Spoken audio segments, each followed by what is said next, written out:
আমাদের রান্নাঘরের পেছন সাইডটাতে এতটা পরিমাণে শাক হয়েছে, ঘাসের মাঝখানে তো বোঝা যায় না, আর হুট করে কেউ চোখেও পড়বে না, যেহেতু আমার বাড়ির পেছনে আর গেটের সামনে দিয়ে যাওয়া আসা করি, তাই আর কি আমার চোখে পড়েছে। আর এই শাকটা বিয়ের আগে যে কবে খেয়েছি তা তো মনে নেই, আর বিয়ের পরে তো খাইনি, মানে 3 বছর হয়তো খাইনি, জানি না এখন কেমন টেস্ট লাগবে না লাগবে। আর কী শাক তুলছে সেটা তোমরা দেখে নাও, এটাকে বলে টক পাতা।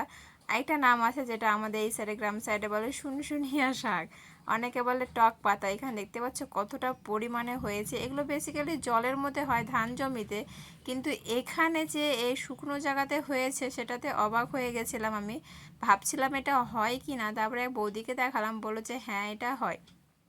তো ফাইনালি এতগুলো তুলে নিয়েছি আমি, তুলে তো বাড়িতে নিয়ে এলাম, নিয়ে এসে ভালো করে এটাকে ধুলাম। এটা অনেকটা না কচু পাতার মতো, যতই জলে ভেজাও ভেজে না।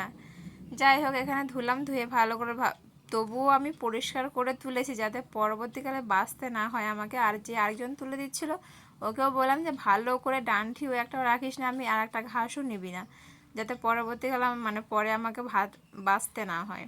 যাই হোক, ওইটুকু মেয়েটা আমাকে ভালো করে তুলে দিয়েছে পরিষ্কারভাবে।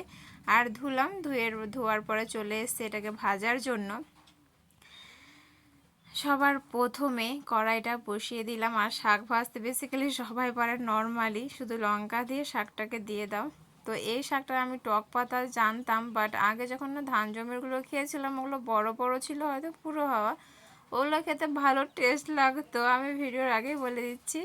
আর এটা আমি করেছি না, সত্যি এতটা পরিমাণে টক, মানে ভাজার পরেও যে বলার কথা নেই। আমি তো এত খাটনি করে যে তোলার পরে ভাজলাম, সত্যি একবার মুখে দেওয়ার পর আমি খেতে পাইনি, এতটা টক।